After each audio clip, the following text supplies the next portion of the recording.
Hi everyone, welcome back to the workbench, and we have another loco in for repair.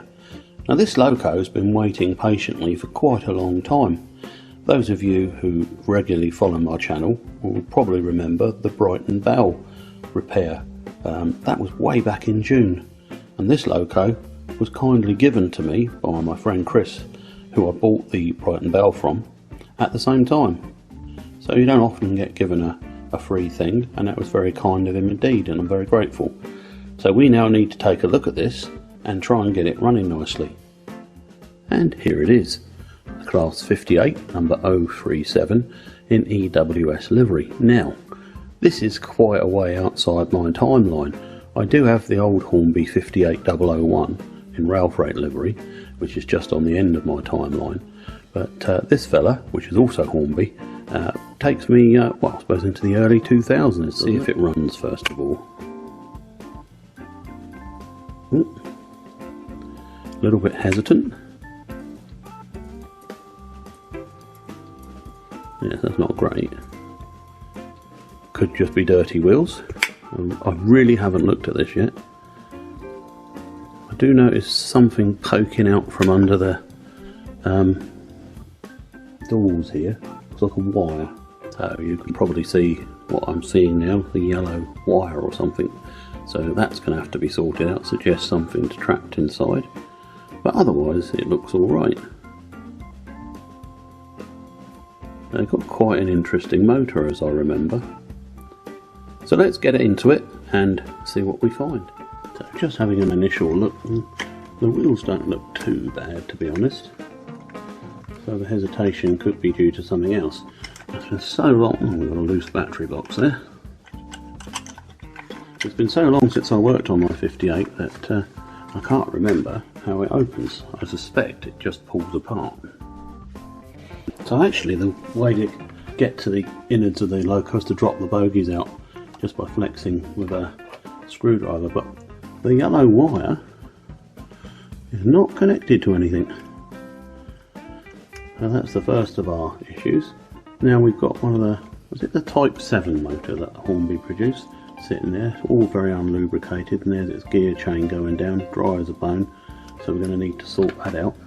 But I do need to get into the body somehow to have a look at what this yellow wire is doing. I don't think this has got lights or anything, so that's quite interesting. Right, beginning with the unclipping of the body.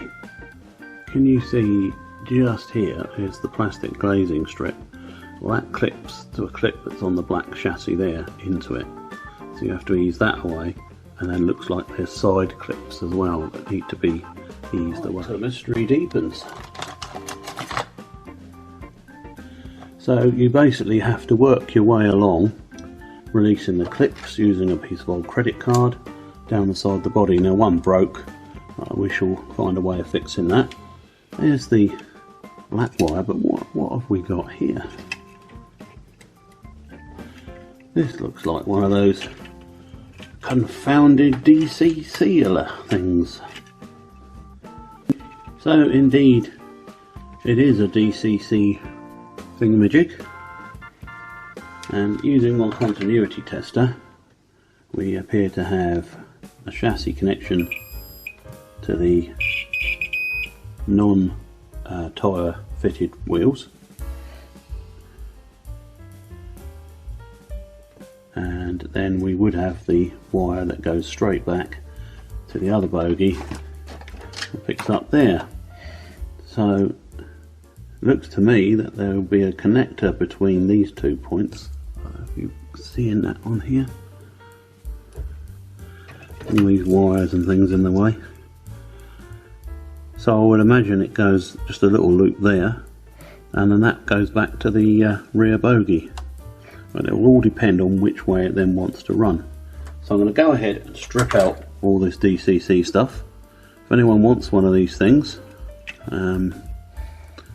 whether it works or not I don't know, it's yours. Just drop us a note in the comments and you can have that. So one of the first things that I'm going to do is fit a suppression capacitor across the motor, because this helps stop radio and TV interference, which is still valid today, and also acts as a bit of a spark arrestor to protect the commutator and defends the motor and its commutator from HF track cleaners if you happen to use one, which you know I do.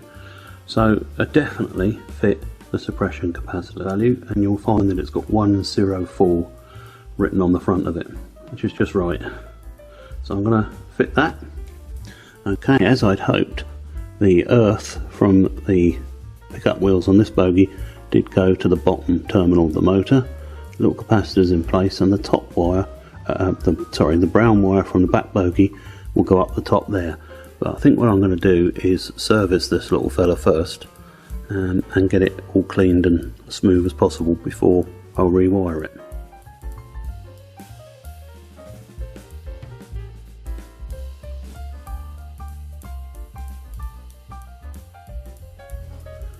So it's all been lubricated and clipped back in to the bogie frame, and that doesn't seem too bad. Obviously very tiniest drop at the back of the motor, because that's where the brushes are behind there, and that prevents you cleaning them, so you can't get too much oil there. A little bit at the front, down either side of that main drive cog that you can see there under the worm, and obviously the pinions, and then some Labelle 106 on the actual gears at the top, and it happily transfers to the bottom without too much getting, or any getting onto the traction tyres. Then you need to do the axle bearings. That middle pair is just idle anyway, and that seems quite sweet. A little bit of a lump, but yeah, that seems to be quite fixed now. So now I need to look at a few other things. I'm going to do the rear bogie, which is just basically a clean up. It unclips as well, so I can do the axles. And then I've noticed, because they let's just swing the camera up, because they had a DCC chip, they took out the weight. So I'm going to have to find a bit of lead to put in there, and I can also secure these clips for the battery box and compressors and things on the outside, because they're loose, because I suppose the weight used to hold them in nicely. So I need to refit the weight and then have a look at any other cosmetic issues. Here's my rather crude ballast. I was going to fit it in the battery box, but there's some spacers that come down and go into that. But the battery box is now secure, and I've glued it together, sort of a folding piece. This is the motor end here, and so it gives it a bit of weight, but it's got traction tyres, so it should be fine. Probably more than it had originally. Just super glued in place and done, so that there's no chance of any fouling there. Just those two little clips that come down. So I've had a good clean up of the chassis and things. The cabs are loose, but I expect that's because they clip into the front there. See that clip now? So I'm hoping that we can just put it together. I'm going to put it together without the bogies in, because it's easy enough to slide that through afterwards. Okay, so the 58 is all reassembled.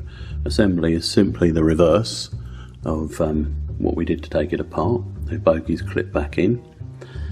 And let's find out if she goes. Now, I've got the controller in my left hand here, so here we go.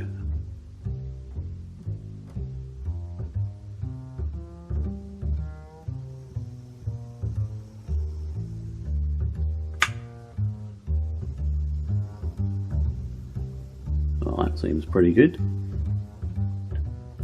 Now, thinking about it, the cabs have sort of a metal piece in them, and I think that's what the weight originally was designed to come from, so adding the lead has actually increased what it has.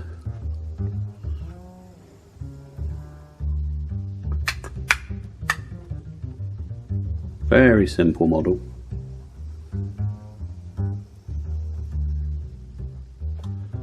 But once again, I never give up on a model, and she's now running nicely. I have to decide what to do with her. Always models waiting for service and repair. I'm busy in Eastleigh here sometimes. Anyway, I hope that was useful to some of you. I know it's an old model, but it's still valid as far as I'm concerned, and good luck with yours.